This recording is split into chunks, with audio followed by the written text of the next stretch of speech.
Poor Bilbo spluttered and choked and coughed and wheezed, but in spite of the icy coldness of the stream and the swiftness of the current, he managed somehow to keep his grip on the rolling barrel. I do hope those lids are on tight enough. The barrels with their dwarvish contents passed swiftly under the elves' palace and out on towards Forest River.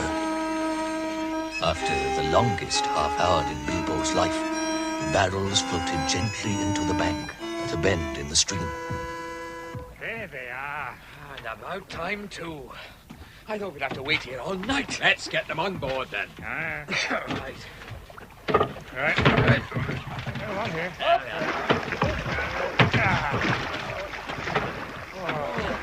This is a big load. If they're all as heavy as this, they'll sink the boat. I better try and climb on board while they're loading up. I hope those lids have stuck on all right. Perhaps the dwarves are all drowned or battered to death. There we are. Right away.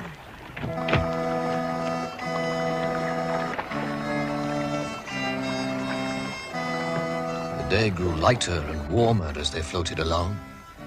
After a while, the shore sank to river level. The trees ended, and then Bilbo saw a sight.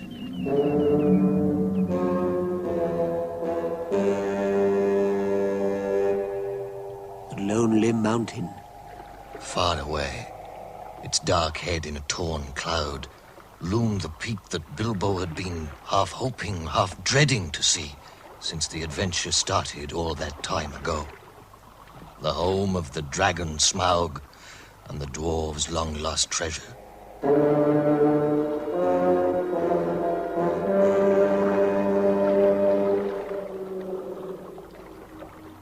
The sun had set by the time they reached the lake town of Esgaroth, a town that had been built after the destruction of Dale by the dread Smaug. The boat gently eased into a little bay between the town and the shore, for Esgaroth was built entirely over the waters of the lake.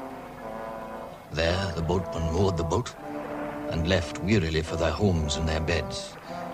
And Bilbo set about releasing the dwarves.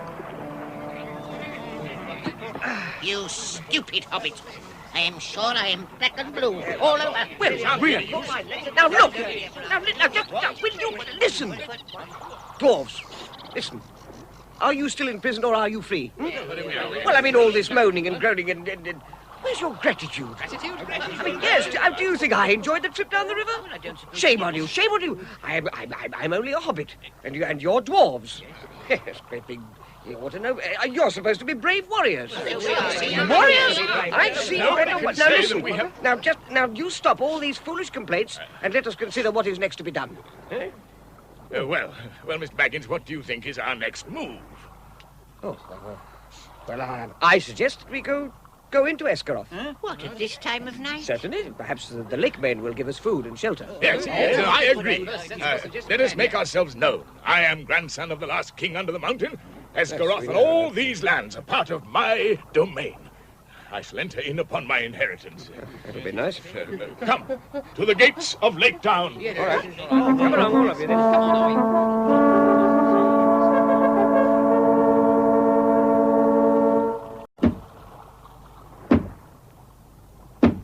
Who are you and what do you want? I am Thorin, son of Thrain, son of Thor, king under the mountain. I wish to see the master of this town. King under the mountain? Who are your companions? These are my faithful followers of the race of Durin. Yes, and... Mr. Baggins, the Hobbit, who has traveled with us out of the west. But the master is feasting. Let us have no more words, or your master may have something to say to you. Come, let your king enter. Very well. Open the gate. Open the gate. Now we shall... Oh. Good. For in. Oh,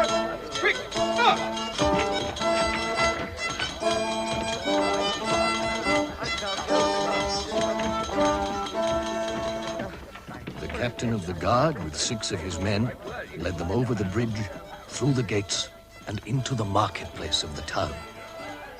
From a great hall shone many lights, and there came the sound of many voices. The dwarves stood at its doors, blinking in the light, and looking at the long, crowded tables.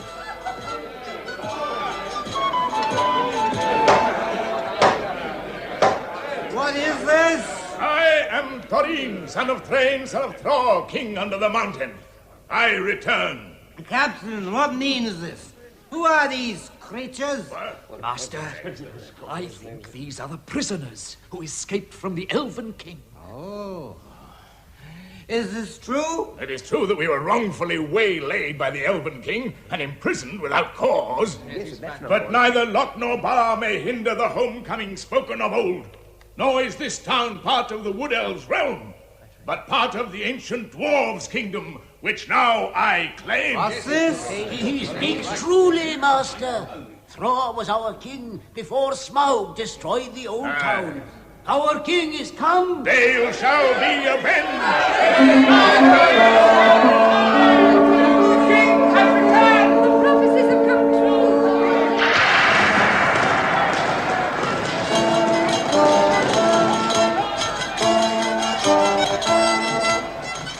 The dwarves were welcomed in the town amid scenes of astonishing enthusiasm.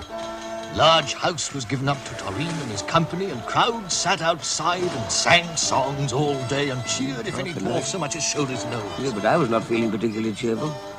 I had not forgotten the sight of the mountain. Nor could I put thoughts of the dragon out of my head.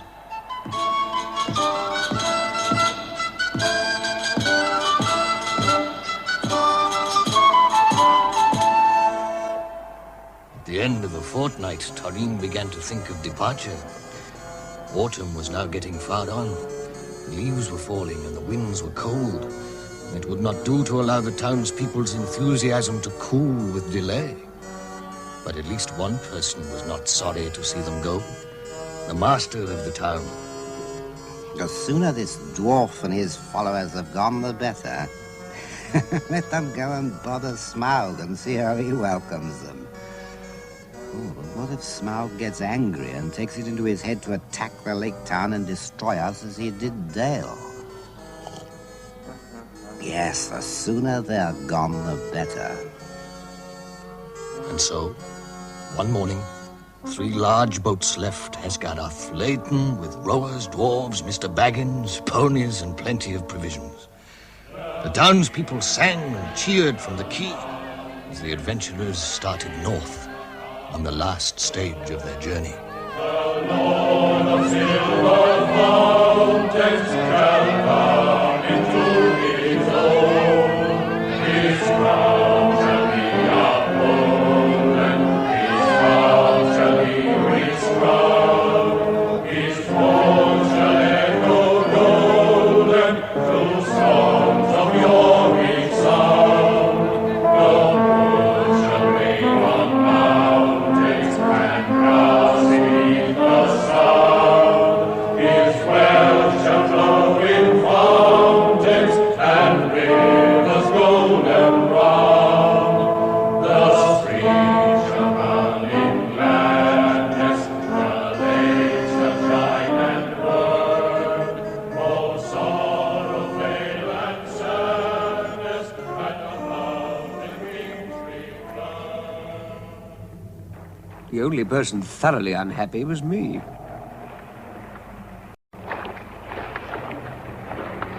In 2 days, they rode to the northern tip of the long lake, where the river running led straight to the lonely mountain.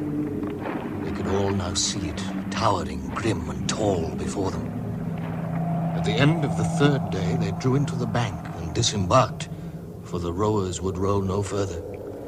The ponies were loaded, the lakemen said farewell, and Bilbo, Thorin, and the dwarves set out for the regions known as the Desolation of the Dragon. We all knew that we were drawing near to the end of the journey, and that it might be a very unpleasant end. All the same, they reached the foot of the mountain on the 4th day without mishap, and without seeing any signs of the fiery dragon. Thorin! Yes, Balin, what is it? Over there, where the river comes out of that great cavern in the mountainside. That must be the south gate that the lake men told us about. They also told us that it was Smaug's front door. So let us make our way to the western face of the mountain and look for the hidden side door. If my grandfather's map is true, the entrance will be high up. So we have some climbing to do, my friends. Come, let us move away from these dark birds. They look like the spies of evil. Come, courage, dwarf, forward! After yet another hard and difficult journey, their spirits lowering by the hour, the company made camp in a long valley on the western side of the mountain. Day by day, in parties, they toiled up and down the craggy mountainside, searching for the secret door. And day by day, they came back to their camp without success. But at last, unexpectedly, they found steps cut into the rock, leading upwards and out of sight. Oh, this staircase seems to be going on forever. Oh, it's getting very narrow, too. You can see the ponies down there. Oh, I'd really rather not look if you don't mind. It's rather a long way down. The steps are opening out into a sort of ledge. Can we rest here, Tarin? Oh, we can't go any further, so we might as well. Can't go any further, why not? Well, look ahead. This is as far as the steps lead, to this little shelf here. Well, then this must be the secret side door. What must be? Well, yeah, this cliff face. But there is no keyhole, no doorpost or lintel to be seen. It is as smooth as glass. Well, exactly. It's too smooth.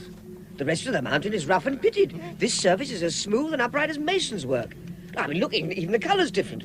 It's grey and the rest of the mountain's black. You're right, Bilbo. This was fashioned by craft, not by nature. Come, my dwarves. Let us see if we can open it.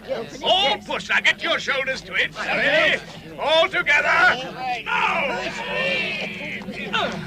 And again. No. Don't push me. Push the door. And again. No.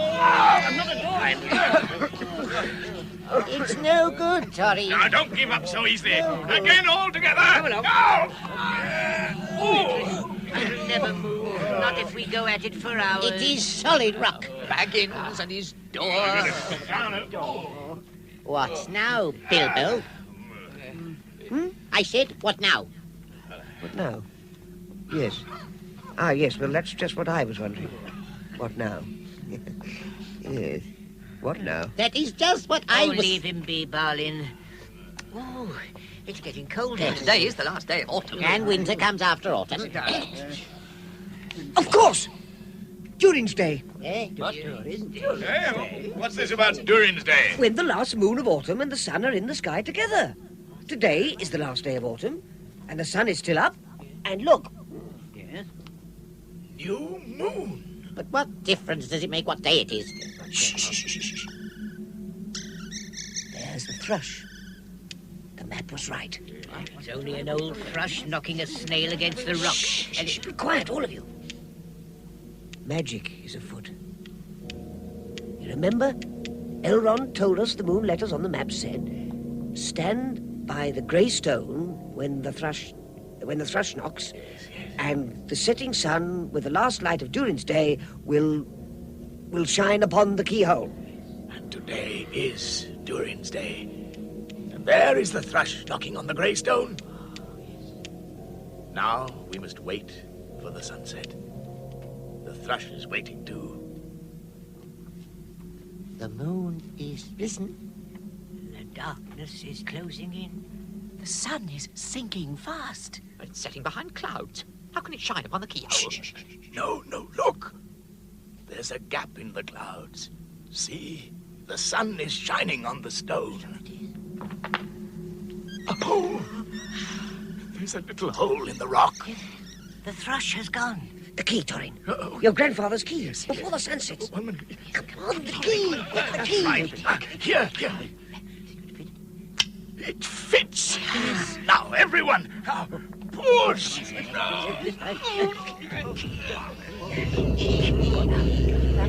Found it. The secret door. We found it.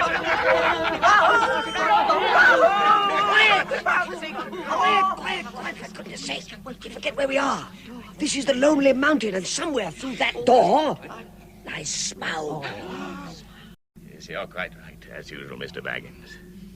Quite right. Well, my dwarves, now is the time for our esteemed burglar to perform the service for which he was included in our company. Yes. Now is the time for him to earn his reward.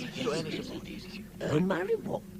Well, if you mean you think it's my job to go into the secret passage first, oh, Torin Oakenshield, may your beard grow even longer, well, you can just say so at once and have done with it.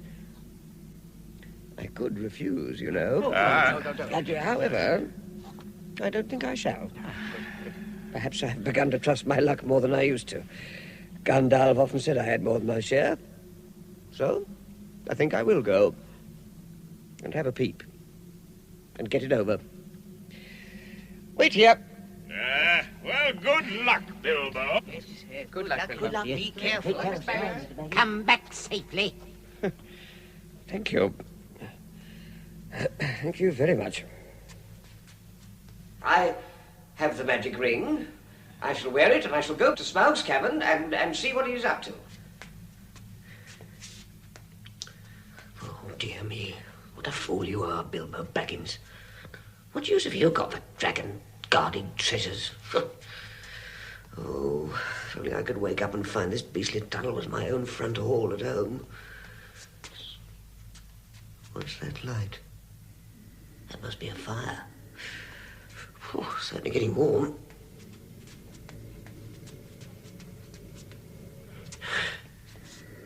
What's that?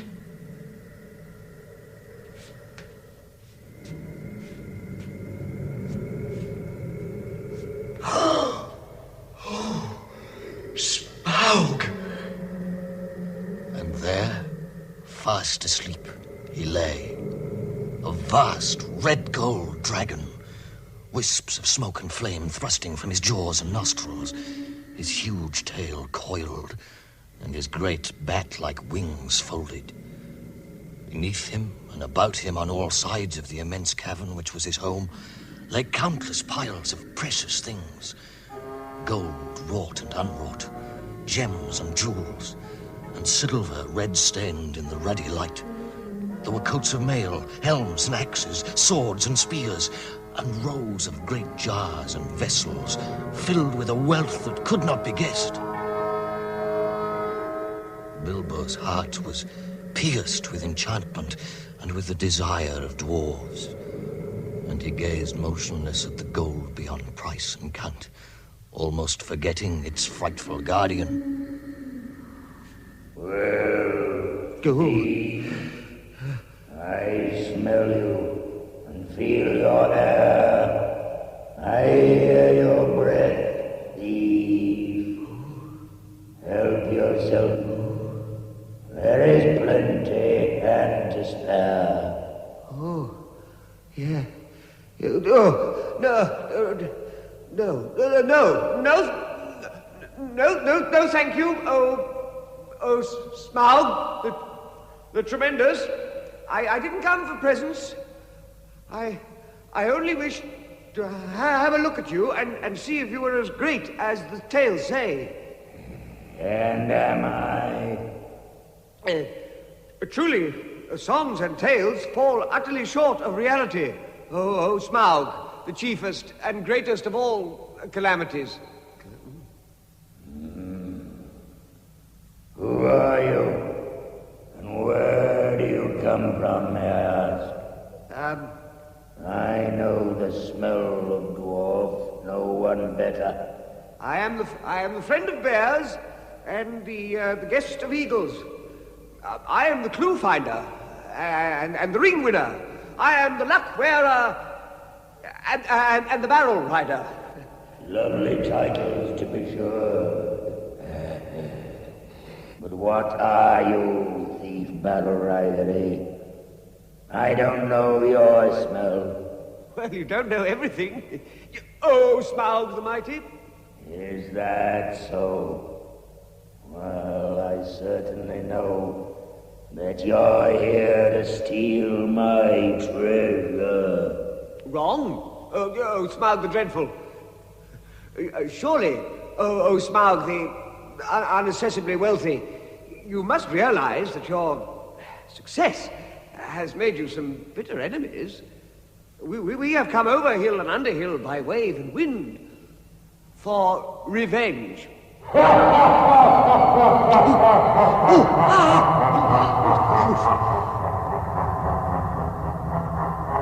Revenge? The king under the mountain is dead. And where are his kin that seek revenge? The Lord of Dale is dead. And where are his sons' sons that dare approach me? I kill where I wish, and none can resist. I laid low the great warriors of old when I was young and tender. Now I am old and strong. Strong, deep in the shadows. Yes. I have always understood that dragons were softer underneath, especially in the chest. Your information is antiquated. I am armored above and below, with iron scales and hard gems. No blade can pierce me. Truly, there can be nowhere found the equal of Lord Smaug, the impenetrable. What magnificence to possess a waistcoat of fine diamonds. Yes, it is rare and wonderful indeed. Look, what do you say to that? Dazzlingly marvelous. Perfect. Silly old fool rolling over like a dog at his age. Oh, look, there's a large bare patch over his left breast. Flawless. Staggering. Well, I must not detain your magnificence. Ponies need some catching, I believe, after a long start. And so do burglars.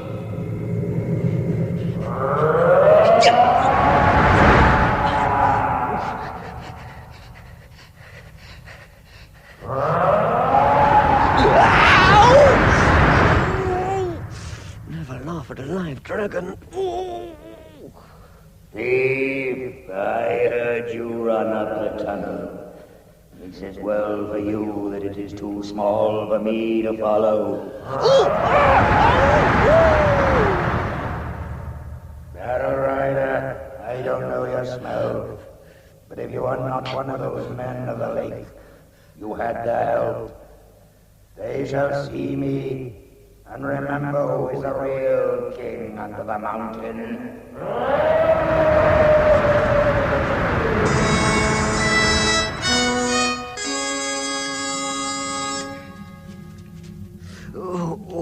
Bilbo! It is Bilbo. Your clothes are nearly burned off your back.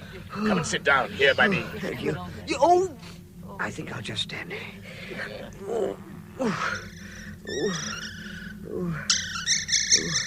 quiet, you stupid old frass. Yeah. Now, Bilbo, have you discovered anything? Yes, I have. Smaug has a bare patch in his armor, just over the left breast. A champion archer might be able to kill him with an arrow in there. Well done, Bilbo. Anything else? Yes. He's guessed that we came from Lake Town. He'll be going there for revenge. That's good. He also knows where we're hiding, so our only hope is to keep well in the tunnel and close the door. Yes. Tell me, Bilbo, when you saw the treasure, did you see the Arkenstone? The what stone? Arkenstone? What's that? It was the dwarves' greatest treasure, a great white gem, the Arkenstone of Thrain. It was like a globe with 1,000 facets. It shone like silver in the firelight, like water in the sun, like snow under the stars, like rain upon the moon. I think I would have remembered. Corin! It's Smaug! He's flying this way! Quick! Inside, everybody! Into the tunnel! Marlin, stand by the door! Fly away, old thrush, before you're caught! Everybody in! Shut the door, quickly!